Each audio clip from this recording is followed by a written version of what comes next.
Dapat sih no.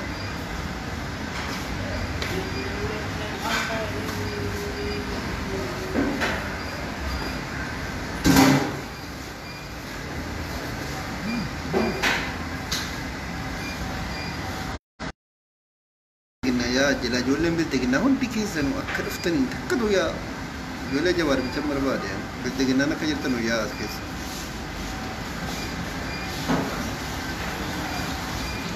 abdo jemar ufte ya ibni kullo awalnya yang kullo makanan itu ada dapat jualan jemar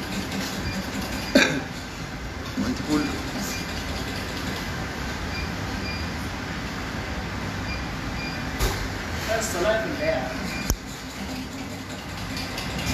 jualan bil tegina ya askes building naya asgesa jualan kullo di building naya asgesa dapat ditakkat itu takkat lagi kata kudus ningen abdo jimma kullo noro isa kake tigesa ni reti tiksa chul pori wana kan fena wara pajawar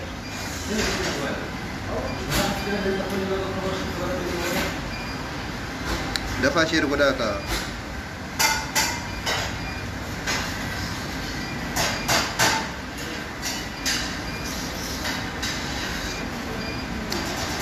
kullo share kodi kullo fiti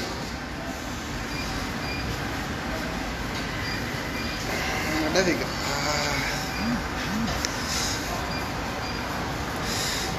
kullo da fi share kodi kullo fiti dikala lah kullo nu fi rammas ya rabbi ko Anda masih dunia dunia kan ada bukat tadi je nanya curug Amerika sanggazi tinggi kebani gugur, gila. Jifar pullo le ramas, jifar pullo, bagan agak nusti. Digala pakai di atur. Dapat share kuda pullo saya tahu tidak ni. Anggada bo kisah macam rasa. Gadabo da jawari wajhana rakam wajawar gadabo tani wajin gadabo da malas ninga jawari wajini mbey tuti jawari masaba jawar lencha abiyi ke sanof ke sati bola so beto wi jafari ya bilo ke si goda angira ya ke sabahu ya bilo ki taw ani sinti karo to makana da bebar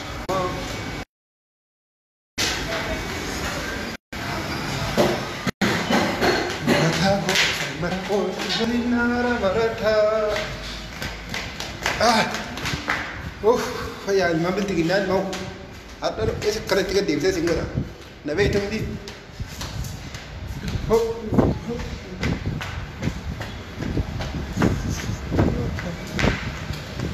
makina na daw mo jar kun ilman kullo da ya kaisa orina maro sidan ya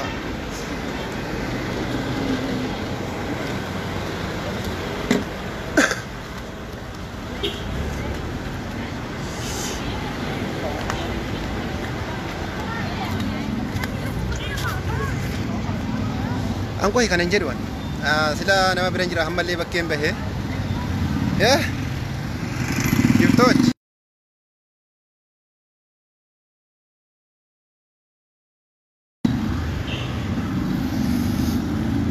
Akkana tan isinii waraaba ijoollee harrootaa jechuudha. Ijoollee Oromoo bakka hin buune yookaan kulloo bakka hin buune as keessa dhuftanii afaan keessanii baniinaas warri horiin hankanaafis dadhabe. Jawaarii wallaahi hanga dhumaa hanga lubbuun keenya lafa biyya duniyaarra jirutti jawaariin faarsina hanga lubbuun keenya jirutti hanga gaafa lubbuun koo jirutti jechuudha. Hanga daboo koo wajjinan jawaariin faarsa hanga daboodha. Jimmaan bakka bu'ee hanga daboodha maal gootu? Warri biltiginnaa bijuu shamarraa kana ilaaltu malee shamarraa kana barbaadani kaayidaa jira warri biltiginnaa jechuudha. Ilmaan sareedha. Hanga daboodha hadhallee gadaboodha borillee gadaboodha yoo jawaar gadaboo ta'e gadaboodha yoo jawaar maal ta'e wajjinsa ha? Ani jimmaadha ani kana ani diqaalaa haadha keessanii maaltu jimmaan bakka isin buuse isin hattuu jechuudha maaltu jimmaan bakka buuse akka nama waa jimmaan bakka buuti jimmaan hooggantanii an jimmaan bakka hin bu'an maalisoon bakka bu'atan ilmaan sareedha ha? Ani jedhe isin gadaboo isin warri ilmaan biltiginnaa kun yoom Oromoo taatanii Oromoo bakka buutanii dubbattan isin Oromoo taatanii yoom Oromoo bakka buutanii dubbattan isin warra biltiginnaan isin hatta jechuudha warra biltiginnaan hudduu isin goote gadi isin garagalchite akkasii miti nuti Oromoodha Oromoon kan akka keessaniiti kulloo haadha keessaniidha wallaahi isin warra biyyii faarsitan jechuudha. Kana biyya aangootti fide nuyi qeerroo hadha qabsaaru kaleessas qabsaa jiru biyya aangootti fide har'allee qeerroo kaleessa qabsaa'ee har'a qabsaaru sanatu abiyyii keessan mataadhaan gadi garagalchee jechuudha. Diqaalticha jechuudha. Diqaaltichaan sanyii abbaa jifaar jedhe. Jawaar gaafii isin amma abiyyii kana jimmaan bakka bu'eetan gaafiif deebii waa'ee gaafatame san irratti maal jedhe waa'ee eegdota jawaar eegdoti maal jechuudha akka jimmaatti gommaadha jedhe takkaa jimmaan keessa wanti gommaa jedhamu wayin jiraa. Hattuu namatti fiddanii iyyuu maalisoodha maarra hidhattan abiyyii deeggarra abiyyii wajjin hudduu keessan of godhaa deebisaati diqaalaa haadha keessaniidha nuti hanga gaafa jawaar jiruutti hanga jawaar lubbuudhaan jiruutti kan abiyyii asiin ga'e jawaar kan waliin ofittuu mana hojii keessaa gadi ba'een bakkee taa'aaraan sababa kana hidhe jechuudha natti hin dawwalinaa kuulla warri baraatees immoo takkaasaa ilaaltuufanii isi wallaahi laazim jechuudha jaallattee jibbitee hundi keetu inni arsiitis inni jimmaatis kan gandummaadhaan nu waamsisaa jiru si warra biyyii deeggaru kan gandummaadhaan nu waamsisaa jiru si warra biyyii deeggaru an akka mataa koo itti biyyiin deeggaru Gruppii dhibbatina itanii maan nama rabba jiru ilmaan diqaalaa kan shalabbee haadha keessaniidha maal kun jamaa rabbii jedhaate dafaa shir godha kulloo fidaami rabbiidhaati kulluma fidaasin kulloo jimmaan bakka hin buune jechuudha. Nuti goota nuti maalisoodha jettu nuti maarreedha jettu gootummaan keessan dhalaa irratti goota ta'uu keessan hin beekna dubartii namaa baasuu dubartii namaa achi geessuu dubartii namaa as geessuu dubartii namaa irratti akkasiin goota taatan hin beekne warra akkasiin nama jalaa baasuudha goota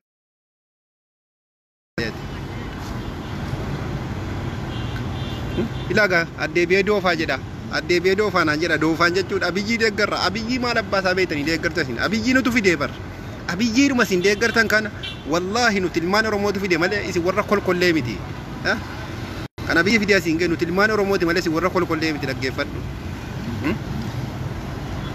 abiyyii nutu fide abiyyii nuti aangootti baase diqaalaa akka keessanii aangootti abiyyii baase hoolaa haadha keessaniidha ala shamarra kana faala altan immoo maraattu eeggadhaa badaa ilaalinaati dhageessanii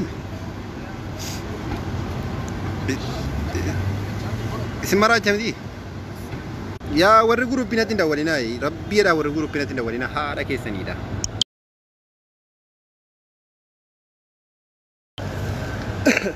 abiyyiin jijjiirama fideera jettu amma afaan guuttatanii abiyyiin jijjiirama fideera jettu jijjiirama maal fidame abiyyiin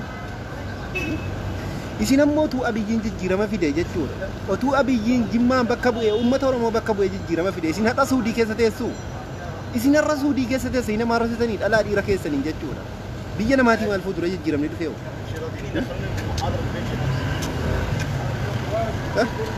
abiyyiin jijjiiramni inni isinii fide kun maal mee bu'aa inni jijjiirama fide kun akka Itoophiyaatti immoo wallaa jarri dhaaba guruppii kana hiitan isin bilookaan jiran fayyuma guruppichaa jechuudha musiin keessan nattaafu malee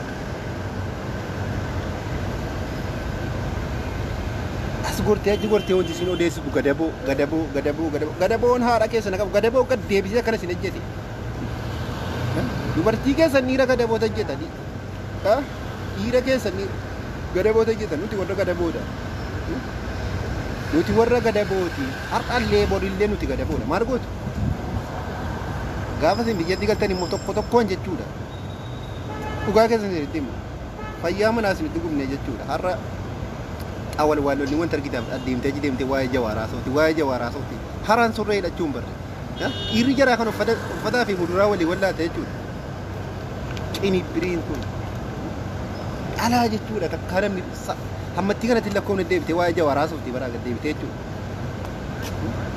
dhiirri keessanillee jechuudha diqaalarree wata taasisaa waa'ee jawaaraa sooti waa'ee jawaaraa haasa'uun barumsa kutaa 12 isin barbaada isa dhugaa isinitti himuudhaaf jechuudha diqaalaa fi shamoon abbaan argite waa'ee jawaaraa hin dubbattu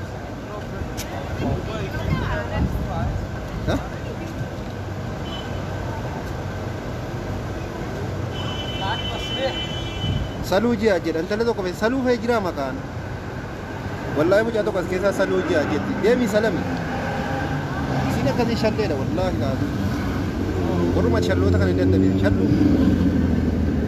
shaluu ji'a jedha isin akka keetii shalleedha silumaa shallee ta'uu kee hin beekna abiyyii deeggarra jettanii abiyyii bu'aa isaan argine jijjiirama isaan argine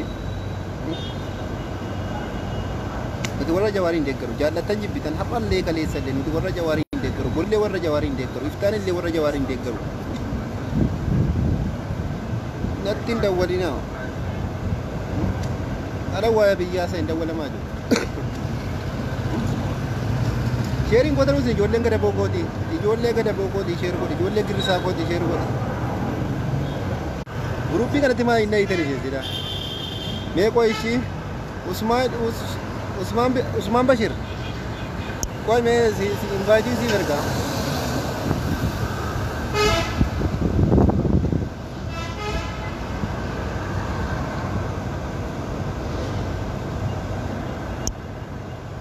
irri bichi warri invite barbaadan tokko tokko rukutame ijoolleen dhiiraa bicha jechuudha ijoolleen dhiiraa bicha shamarranii miti dhiira bicha jechuudha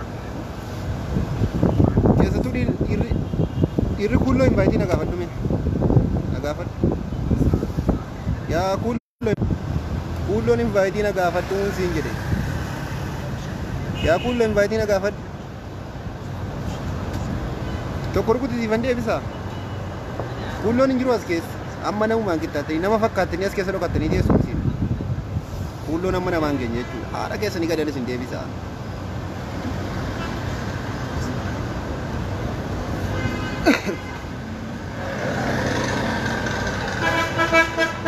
jawaari wajjin mul'atu sochoona nuti dhibbatti jawaari wajjin sochoona malee yookaan ilmaan biltiginnaa yookaan ilmaan kuulloo yookaan ilmaan saree wajjin sochoona nuti kana beekuu qabdan kuulloo sheer godhi sodaa kee hin qabnu akka keetti achi fiignee rukutamnu nuti sodaa tokkollee hin qabnu obsaa juuned ati kuulloodha okkee obsaa juuned si deebisee obsaa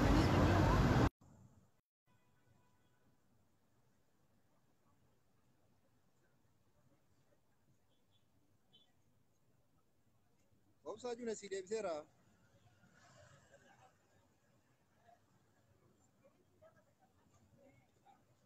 obsaa juuned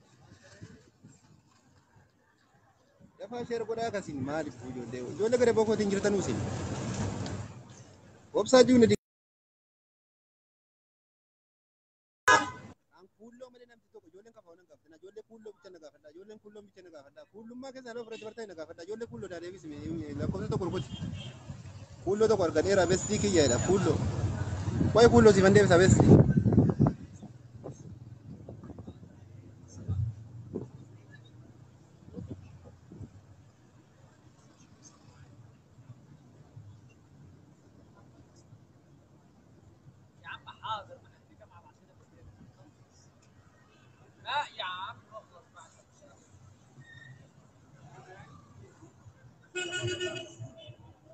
wallahi kullu adii walirraa hin qabnu wallahi adii walirraa hin qabnu dhugaa kee adii walirraa hin qabnu naafati kulloon bicha adii kulloon bicha invaayitii na gaafadhaami dhugaa kee seensitti maafane nuti jimmaadha nuti maaloodha hudduu keessa digaddeebiiti qoshaashaa maganii keeti jimmaan bakka buutu kulloon hadhaallee borillee jimmaan bakka buutu kana beeki nuti ilmaan oromoota ofiin hin jirina nuti ilmaan oromooti akka ofiin hin jennes warra kulloon warra biyyi deeggartan ilmaan sareeta ofiin jedha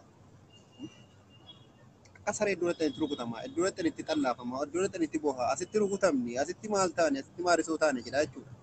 Ah, gadaboon gad deebisee isin godha dhiiraa dhalaa keessan jechuudha. Sheer godhime. Wayi xaayir ilfi ati kulloodha? An kulloo bicha ni baay'ina gaafadhoo daaraa bara. Mee wayi xaayir kanaaf an deebisa. Xahaa ilfa kulloo natti fakkaata. Wayi xaasiif an deebisa. Sheerin gootu ijoolleen gadaboo. Ijoollee gadaboo kooti sheer godha. Ijoollee shanee kooti sheer godha. Xaayir si deebiseera.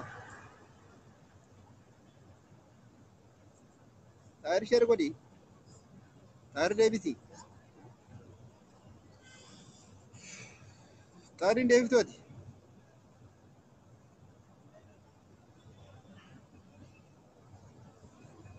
Isin yoo gaa kun wala isin ergan deebisuun beektan waan kanaaf alalan kuulloodha isiniin jedhan Oromoodhaaf hin jettanii. Oromummaa dura waa baradhaa isin. Kiyyaa kamaan kuulloodhaati. Kiyyaa kamaan kuulloodhaati. Ila.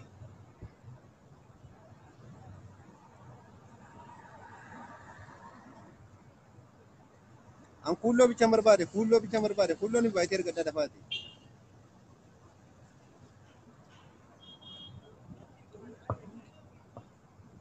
Abduseen kuulloo natti fakkaata. Abduseen na gaafatee jira.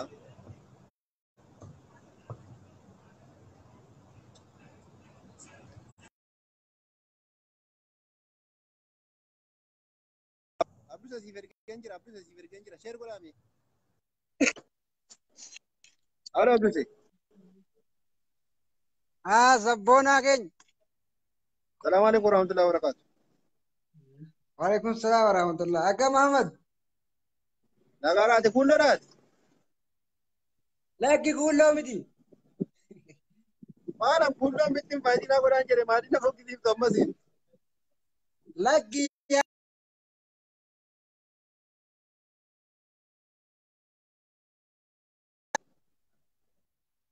Halo. daqiiqaa ta'a qofa naa kennite. Ishii sii kenneera amma dubbadhu. Mee ati warraa biyyii faarsu kanaaf warraa biyyiin otuu ni nama ajjeesu, otuu ni nama hidhu, otuu ni waraana adda bilisummaa Oromoo barbaadu, otuu Oromoon mana hidhaatti dhumu abiyyiin nu bilisoomseera jedhu. Biyyi bilisoomte tokko alaabaa mataa isii of dandeessee dhaabbatti. Biyyi bilisoomte tokko barrii sii banfattee barrii sii banaatti bula. Makiinaan sii karaa daarii bula. Biyya kadhaa keessaa bahanii biyya namaa keessa biyya sana keessa dhufee jiraata. Biyya bilisoomte tokko ati akkamitti ilaaltamee bilisummaa kana bilisummaa jira. Abiyyiin fidee yookaan bilisummaa kuulloon finneera jedhu kana. Abiyyiin dhugaadha beektaa warra paastaa qarshii 12 moo 13 sanaaf zayitaa Haayilaandii takkaan warra goyoomse sana bilisoomseera beektaa? Warra Jimmaan keessaa jechuudha. Jimmaan keessaa warri kuulloon kaa warri ni beektaa warri jarri abbaan jiraa jechuudha. Abbaan jifaar bitanii fidanii naannoo isaan qaaqutaa turanii afaan Oromoo baratanii alan ammoo abbaan jiraa utuma afaan hin beektuun wajjiniin isiniif afaan Oromoo dubbachuu danda'ani malee afaan Oromoo abbaan jiraa jechuudha. Utuu waa takka afaan Oromoo deebisuu hin danda'in du'e beektaa? Dannagaa dhugaa keedha. Silazii kanaaf bakka jarri sun gonkumooti jechuudha. Jarraka tokkitti san daaboo jarraka bilillee abbaa jifaar hin beekna jechuudha. Kullo barrii safara keenyatti jechuudha. Bunnaa beetii wayitu turani beektaa achumarraan nasiiba deema bakka namni caaraadhuma jiraata siin ga'ee naan ala nammoo afaan Oromoo waan biratti fudhatanii baani jarris afaan banaara waan ta'eef jara jechuudha. Ubba jaraayyuu hin beekna. Jarri asii koo yeroo maqaa jaraa yaan dhiqachuun na qaba ga'ee beektaa? Wallahi beektaa jedhee dhugumaa dhibbaa dhibbatti. Kanaaf hin beeknaa jechuudha. Abbaan jaraas yarraqa shurrubbee yarraqa Finfinnee Abdishaan Finfinnee dhumanaan gandaan qaban ukkoo ganda jaraa hin himatan hongarree ganda Jimmaan keessaa mee ganda kamidha jarri ganda mee ganduma jaraa bahanii absatan jechuudha. Ganda kuulloo qayyarraan immoo hin beekan safara jaraa jechuudha. Ubba jaraayyuu hin beeka. Abdishaan kunis abbaan jaraayyuu geeshee namni gurguranii moo maali geeshee gurgurani. Geeshee ka haraqee godhamu sana hin beektaame. Dhugaa keeti aayi. Kanaaf abbaa garaa ta'uun waa takkatti isiniin qabu. Abiyyi okkootu Jimmaa ta'eeti Jimmaa abiyyi koo ofifuu diqaalaa amadii yoo ta'u diqaalaa jedhamaa fiigu. Abiyyiin kun sirra naaxanyaa kennuu ofuuf jiru ifaan ifatti bee mul'ate jira. Abiyyi koo sirkaa nyaatee dhugee qe'ee jechuudha. As deebi'ee nama uummata Oromoo nyaachuuf jirudha. Kanaaf kun isiniin baasu haadha keessanii abbaa keessanii dararamaa jiru obboleessa keessanii obboleettii keessanii gudeedamuutti caafamuutti jajaafamuutti jiru abbi isin tarkaanfachiisu dudubba deebii ammas immoo taanaa warri nuti jimmaa bakka buuna jettanii feesbuuka tolbaatanii ololuu jirtanu isin jimmaa bakka bu'uudha hinuma hin dandeessan of ta'aatii nyaadhaatuma jiraadha yoommoo Amma baraka jir. nu amma tukaanee nyaata waan nyaata jar barbaadan kana dura qabneeti amma gara keenya finna beektaa namni nyaata arganii nu bira dhufuurraa Oromoon eessaa ka'e akka as ga'e Oromoon maal akka ta'e Oromummaan maal akka ta'e baranii dhuma nutti deebi'an nu dhiisne malee otoo kaanee koshoroom namni kana binnee ijoollee raatee keenye koo ammoo bitarra.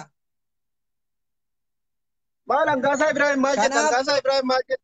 Dhagayi Angaasaa Ibrahim waan isin jette.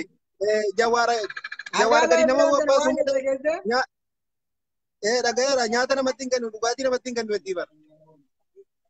kanaaf kanaaf jechuudha. Kanaaf wanti yarri barbaadan nyaata waan ta'eef nyaata dukaana dura qabne jechuudha. Namni sarees nyaatu wooti kaatee nyaata dura qabde jechuudha. Si dhiistee si duukaa deemti bakka ati galte. Kanaaf Oromummaa keessan baraati. Oromummaan maal akka ta'e baraati gara keenyatti kottaa jennee nuti kanas akka kanaan nyaata dura qabne ofitti waamuu wallaal. Ammas taanaan immoo jechuudha. Oromoo jechuun nuti jimmaan jechuudha. Abbaan jifaa takkaa diqaalaa hin guddisan malee akkasiin wooma kana daddalallee guddatu godhan malee jechuudha. Takkaa bakka bootaan keenya diqaalaadha. Takkaa jechuudha gibbii isaanii keessa galchanii hin bulchinu bakka galgala dalagaa oolchuun gibbiin ala bulti. Abbaan Jifaar bara akka Itoophiyaatti yoon isin bilisa baasuun dhagayi akka jimmaattan bilisa isin baasadhanii yeroo uummanni Harargeerraa Arsiirraa dhumaa ture sana amantii Islaamaatiin ummata jimmaatii namni tokko namni du'e hin jiru. Abbaa Jifaar jechuun biyya seenaa galmeesseedha. Abbaa Jifaar jechuun beekamaa biyya yeroo isaa keessatti ummata ofii bilisa baaseedha bara. Abiyyi diqaalaa kanaa miti warra immoo jimmaan bakka hin bu'a jedhee of faarsu kanaa miti ilmaan kuulloodha. Haadha jalaa bara kuulloon bakka hin buutu. Kanaaf siluma warri jimmaan keessa ta'ee asirratti himaan jimmaan keessa ta'ee warri abbichuu jedhu kuni maqaa abbichuu kana waamuu natti hin toluyyuu warri abbichuu jedhu kuni isin kuulloo wallaahi laatiin isin kuulloodha malee kuulloo warra kasala gubbuu ganda keenya dhufe malee jechuudha isin waa takka Oromummaa qabdanu afaan Oromoo bartaniitu afaan Oromoo isin barsiisuu keenyaaf nu galateeffadha ammas taanaan akkuma eegeessan ta'aati istaayilii keenya nurraa baradhaati yoo haasoo barbaadanis booda haasaa kanumaan isin hima isa kaan qanii biraa nan dabalaafanis. Ishi galatoomi nagaa ta'e jiraadhu jaala koo laayik fooloo godhadhu immoo. Ayyaa biibi. Ishi hojii waa irra jira kunoo waan mataa irraa qabayyuu beektaa mana hojii keessaan gadi ba'ee bara. Okay baafat. Keerroo jimmaa taatee dhufuu keetti galatoomi. Keerroo jimmaa ta'ee dhufe amma kun ilaa. Leenca akkasiifaa jira jimmaan keessa leenca akkasii jechuudha. Isiin xawwal waalleen kuulloo wanta argite bitamtuudhaan dhuftee haasoftu. Nuti ijoolleen jimmaa jechuudha ijoolleen keerroo jimmaa namni tokkummaadhaaf qabsaa'e namni uummata Oromootiif qabsaa'e. Nama birriidhaan bitamuu miti nama haqaaf jedhee dhugaa keenyaaf jedhee dubbatu malee nama Oromummaadhaaf jedhee dubbatu warri kaan immoo isin Angaasaa Ibrahim maal jettee Jawaar nyaatan kennuu dhugaatiin kennuu hiriiratti bobba'aa jedhee hiriiratti maal ba'a jedhe jette Jawaar jarri bootuma nyaata argatan waatti qabaniitu wayna nama duuka deemu saadaamiin kuulloo dhaadhaata kun kuulloon bichi lakkoofsa tokko rukuti jabaadhu kuulloo lakkoofsa tokko. Sadaa Mindaa'u kun kuulloodha laata? Sadaa Mindaa'u. Yoo kuulloo taate ta'ee yoo kuulloo ta'uu baatte immoo ijoolleen gadaboon keenya na gaafataa jirtan beekadhaa qofa.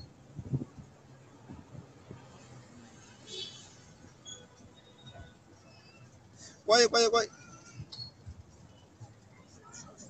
Imaamuu suuraa biyyarra kaatee jiru. Imaamuu suuraa biyyarra kaatee jiru. Najalaa kaasi.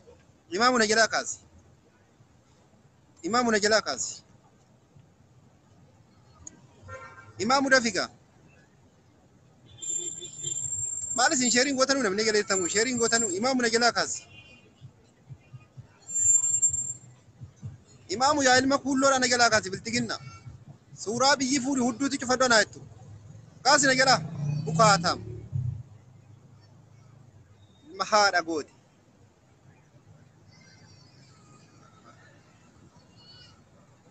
Tokko ilma abbaa jedhee jira.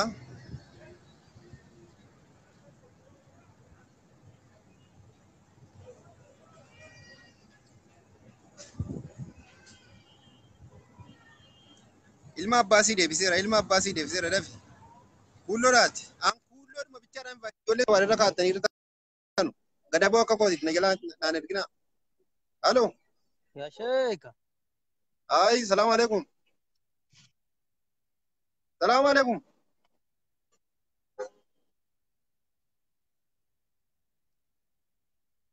Halo. شاب Rafiitii keessa taa'in baay'atana maqaa fataa ijoollee. Wanta akkana rafiitii rafa. Rafiituma kee rafeeti. Rafiituma kee rafi.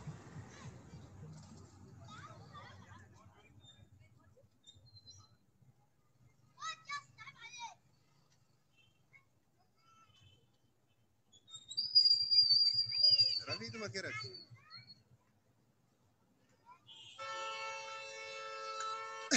Saada. Saada mucattii suudii. Seeduu dafii seenii mee. Ada dafii deemi. Ay, salaam alaikum. وعليكم السلام ورحمة الله وبركاته. Ija kuulloo raafi. آمين آمين جنة والله. Ol bahi ka fuula keetiin shafaafa ol bahi. ركون قبون عسيت. Kuulloodhaaf jabaaduu dhaamsa dhaami mee daqiiqaa lamatu bicha kuulloodhaaf dhaamsa dhaami. Adillee mucatte intala shawaati. Intala shawaa ta'uu keessi hin beeka gara ta'u minagaa ta'e yeroo baay'ee jaalmarroodhaaf iyyaa turte uummata Oromootiif iyyaa turte kabaja qabda. Jaalatama guddaa qabda. Ani immoo hojiirra jira dhiiseetuma gadi ba'e malee beektaa. Ati mee diqaalaa warraa biyyiin bilisa nu baaseera uummanni Oromoo bilisoomeera. Biyya cabsee biyya diiguu edhaarutu nama rabbashaara malee jedhi. Kan biyya kana bilisa baase uummata bilxiqinnaati moo uummata Oromooti moo uummata Tigireeti moo uummata Oromoo qulqulluutu bilisa baase. Karumti immoo bilisa jara baase har'a abiyya achi kaa'e warruma har'a biyya karaa cufee waan arge balleessaa kanatu jaras bilisa baase barreen gaddaa fuudhee abiyyi gaara sanarra kaa'e. Abiyyi ilma abbaa gadaa tennee gaara sana keenya ilma abbaa gadaa ta'uun barreela sana uffata abbaa gadaa uffatee nutti fakkeesse. Mee kuulloodhaan maal jetta kuullootti naadhaan midafiiti kuulloo jimmaan bakka hin buunetti jechuudha. Hayyee ijoollee jimmaa ofiin jedhan tokkoffaa kanan himuu barbaadu maqaa jimmaan jedhanii feesbuuka banatina dhugaa dubbachuuf amma yoo ilaaltee sheekii jara yoo laxxee jaruma maqaa jimmaa baantu nama arrabsuu qeesii jala yoo laxxee sakkosii warra akka keenyaa kana jalas yoo amma kuma jimmaatiin daldalaa jiru jechuudha kuulloon jimmaa. Kuulloon buna funaanuu dhatte malee bakka jimmaa hin bootu sabboonaan jimmaa hedduu isaaniitu jiru.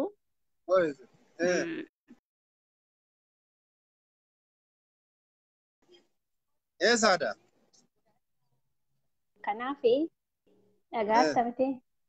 Dhagaa haaraa. Kanaafi abiyyiin biyyi inni bilisoomse tokko hin jiru. Biyya kutaa 11 keessaa kutaa Gaddeebiyaa godhamaa jedhiin kan ijoollee bilxiqinnaa deeggaran haasaan biraa jiraadha godhamaa jedhiin ijoollee bilxiqinnaa deeggaran. Kutaa 11 keessaa kutaan tokko qofti bilisoomuu waan fakkaatu miti. Kanaafi jimma dhugaa dubbachuu fi akka kanaan duraarra akka gaafa nuti biyyaa baanu sanarra dhumisa baddee jirti dhugaa dubbachuuf yoo ta'e warri jimmaan keessa jiranuuf immoo yoo jaallanne arguu baannes jechuudha. Kanaafi odoo abiyyiif maalii jenne addaan wal baafne abiyyii maalii jenne duuka fiiguun taane nama dhugaaf dhaabbate nama biyya bulchuu danda'u nama biyya hoogganuu danda'u namni kamiyyuu akka bira dhaabatee gargaaru gochuu abiyyiin biyya deebii tokkoon sii deebisa. Kanaafi Dhagaa deebii tokkoon sii deebisa. Abiyyi biyya bulchuun jechuun abiyyi mootummaa suuraa ka'uudhaan beekame jechuudha. Akka daa'ima yookaan ijoollee waggaa 5 yookaan ijoollee waggaa 6 adeemee suuraa ka'uudha achi deemee suuraa ka'uudha zinnaashii wajjin utaaluudha zinnaashii wajjin korma kaasuudha malee mootummaan korma kaafseen kuufte uummata keenya bulchuun dandeessu ammallee. Abiyyi silas namni filateennaan hin dhanne ammas immoo namni filateennaan irra taa'usi hin buusi. Maali yoo jettee jaallatee miti kan inni irraa bu'u. Jarri iyyanii iyyuu baatanii inuma irraa bu'a. Rarra'eetii jira ammayyuu hin gadhiisa. Guyyaan tokko inuma geessi hin gadhiisa. Hin bu'asi hin du'asi beettee abiyyi waan rabbii wayi miti. Kanaaf abiyyiin dhugaa hojjetee otuu ta'ee hundumtuuyyuu harka rukutaaf waan inni dogongora qabuuf iyyi namni jibbe waan ta'eef abiyyiin jimmaan jedhanii waan jimmaan qobaatti leellisan illee hin qabu. Abiyyiin isaayyuu jiraataa jimmaati malee dhalataa jimmaa miti waan ta'eef afaan jaraan irraa cufanii akka jarri ta'anu kuullollee bakka hin bu'u abiyyiin. Abiyyiin kuullollee bakka hin bu'u. Kanaaf Maammee odoo Oromoo Maammee xiqqeessuu dhiifne gaariidha natti fakkaata. galatoomi nagaa ta'e jiraadhu.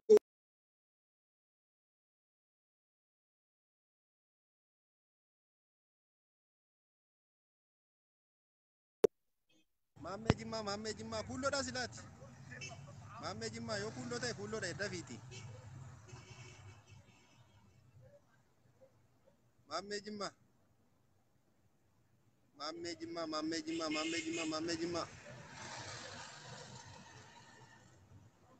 Maammee Jimmaa kuulloodhaati si deebiseera. Yoo kuulloo taate ayi kuulloodha takkatu jechuudha. Ijoollee gadaboo irratti nuti gadaboodha. Nuti warra gadabooti. Si taami. Nuti warra gadabooti. Kaasi maammee.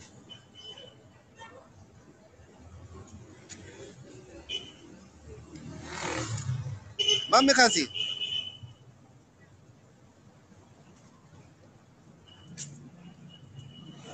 Maammee kaasi.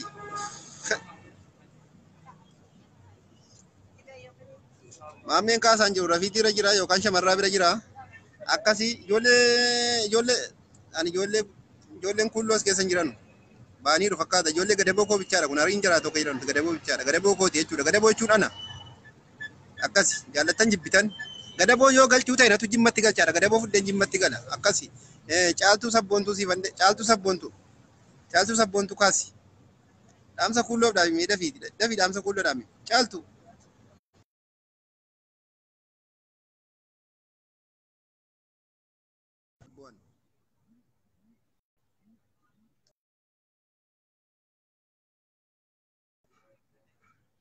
Caaltuun deebiftuu?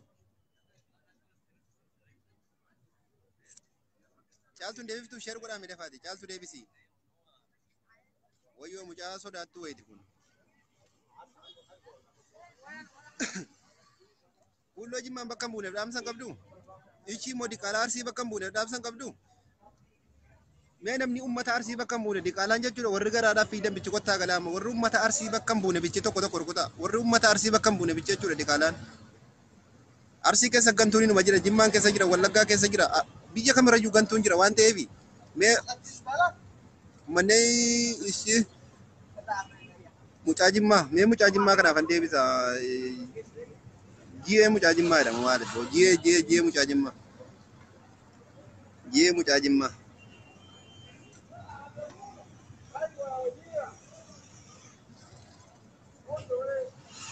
Jiyee. Ita zinara marata ida jisi kilashi ke iti dubbi nalata ya jawar ko ya korma ko jaalatan jibbitan jawar mootummaa ta'e isin bulcha jaalatan jibbitan jechuudha.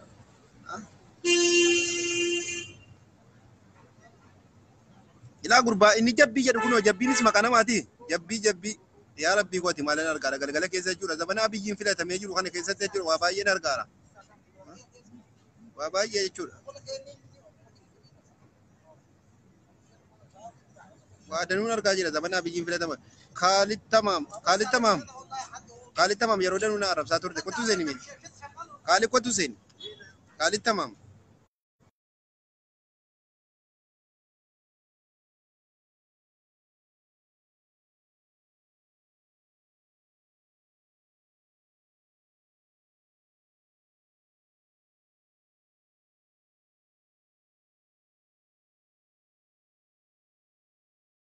Natti dawwalu kan dadhabee rabbi sina balleessu. Kaalidin deebituu Kaalid. Ijoolleen Arsii bakka hin buune jirtanu ijoolleen Arsii bakka hin buune bichin jirtanu. Diqaalaan Arsii bakka hin buune jirtanu. Okkee diqaalaan Jimmaa bakka hin buune jirtanu. Diqaalaan Arsii bakka hin buune diqaalaan Jimmaa bakka hin buune. Haadha keessanii warra kuulloodha. Dubartiin kuulloo seeruma dhabdee yeroo kana maraachaa jirti. Dubartiin kuulloo yeruma argattanu si jijjiiru jechuudha. Yaa uummata Jimmaa bakka hin buune. Seeni kottuuti uummata Arsii bakka hin buune kottuu seeni. Warri uummanni gadaboo bakka hin buune seenaame. Waayyuu isaa jirtu fakkaataa sabboontuu Jimmaa siifan ergaa seeni takkatu jechuudha sabboontuu Jimmaa. Kolkollee haadha keetii qubaan of godhi. Warra kaarotii kana nama rakkisaara ammasin. Sabboontuu Jimmaa. Sabboontuuma Jimmaa wanti jedhu hin jiraa fi sabboonummaa keessan edda yoomii obbartan isin. Diqaalaaf hin jettu sabboontumaa si taasise. Dhukkeen sirraa kaasaa amma jechuudha. Sabboontuu jimmaa, sabboontuu jimmaa, sabboontuu jimmaa, sabboontuu jimmaa. Sabboontuu jimmaa jechuudha. Nama takkaadha inni dhiqatee hin beekne, nama takkaa qulqullummaa ofii eeggatee hin beekne sabboonummaadhaan owwaama. Diqaala. Gaafa sabboontuu ofiin jedhan kana sidhiiseedha gurbaa afaan amaaraatiin barraa'ee jiru kun kottuu seeni. Dafii mucaan afaan amaaraatiin jiru kun kashalabbee waraabetti hattu. Dafii seeni.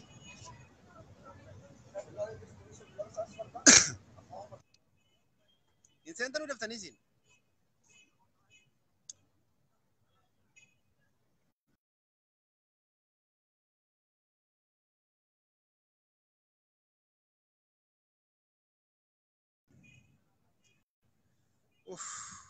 Wallahi jechuudha. Ilmaan kaarotiin seentan umma ishii ilmaan kaarotii seenaa. Dafaa seenaa. Alaikum assalam. Irdaad. Nagaa keetii. Akkamatti. Jabatta. Seeni kulloon dafii. Maal jedhu? Gaabii irra jira. Gaabii irra jira. Yaasii wanti jimmaan bakka mul'isadhu lakkoofsa tokko rukutiin jedhe. Ishii diqaalaan arsii bakka mul'e rukutaa akka tokko. Maal amma na baay'attanii kaatanii immoo diqaalaan na bees keessaa. Abiyyi wajjin godhama abbee. Diqaalota haadha keessanidha. Maal barbaaddeet?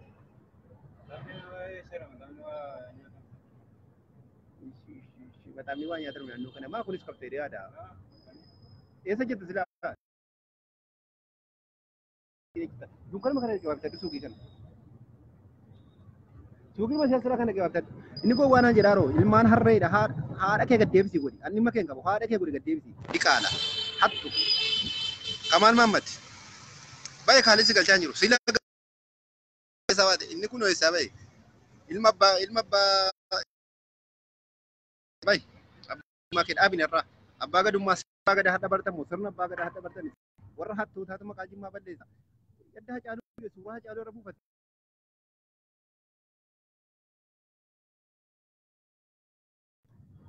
Isi warra biyya diiguudha.